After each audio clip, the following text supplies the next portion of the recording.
All right, so we're working in the shop today, and we are working on a Citroen 2CV.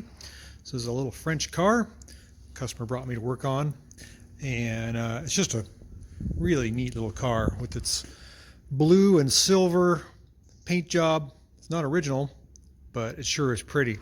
So let's get to the mechanics of this thing and see what's wrong and see what we got to do to fix it.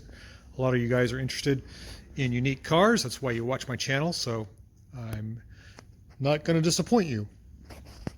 First of all, the car came in, customer said, well, it smokes a lot. Well, a couple things have been going on here. The inboard brakes, let's get to, I guess, the meat and potatoes of this thing. This has a 2-cylinder horizontally opposed engine. In other words, you've got one piston going this way and one going this way, kind of like half of a Volkswagen, like an old air-cooled Volkswagen. This is an air-cooled 2-cylinder engine. Air is drawn through the front there. It's passed over the cylinders with cooling fins, and there's also an oil cooler that keeps it cool. It has a 2-barrel carburetor. It's 602 cc's and roughly 20 to 30 horsepower. You can see the starter motor here, which is on the flywheel, which you can see is right there. So that's where the engine stops and the transmission is further along, and the axles come out from there, and you can see there's a brake caliper here and another disc brake caliper here, and the brake caliper on the driver's side was stuck on.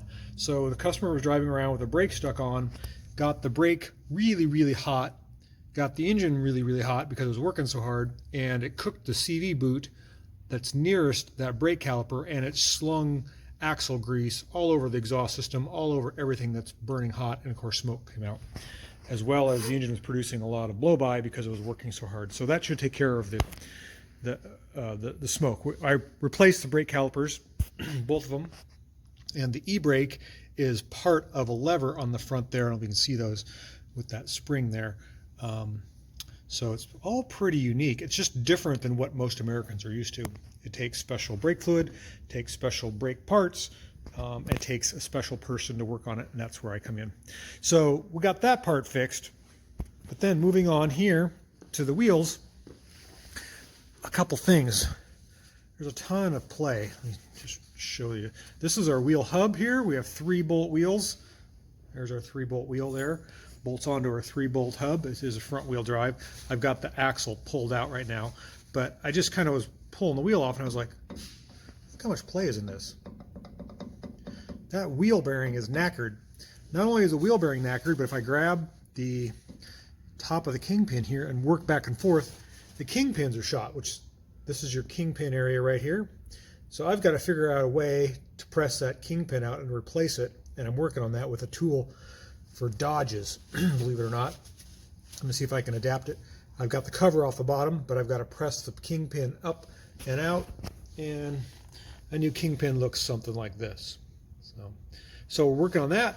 I was not expecting all this looseness in the front end, but the customer said she just replaced the tires, and that the tire shop said there was nothing wrong with the front end, but the tires were completely bald. And when I pushed the car or drove the car, the wheels would just basically flop back and forth. They had inches and inches of play. So on the other side, we're going to replace the drive axle because the boots got so hot, the kingpins and the wheel bearings and the brake calipers. This car's in for some work. Let's go to this side here. Now this wheel bearing is not knackered, but if I can pull that, the kingpins are. They're just really loose. So we're going to get to work. We're going to see if we can make this thing live again. It's a great little car. All these 2CVs just make me smile. Here's our shift linkage. We have a shifter that's through the dash. It comes to a 4-speed transmission right here. Isn't that funny? It's like the transmission is actually in the engine compartment, which it is. So, all right, I hope I brightened your day with a tidbit of what's going on in the shop. And we hope to get this car driving and running and happy. Once again, it's just too fun to have it in a sad state of repair. So let's get working. Let's make this thing fun to drive. All right, thanks for watching.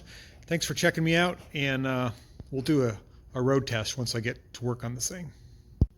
Okay, so here's a little special outro for you guys if you've been following along on the 2CV project that I've been working on.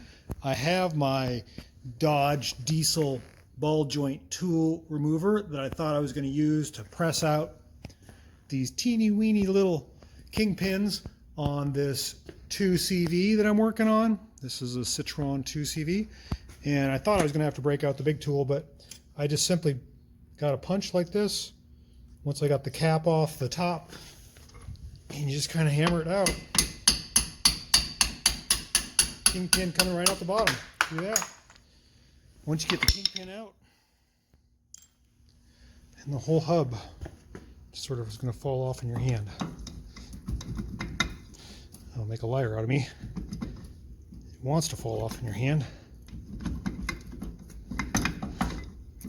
There we go. So now we're going to press out the bearing, or press out the bushings, excuse me, that reside in there, and then new wheel bearings, and we're going to make this little 2CV a really good driver. It's not going to wander all over the road.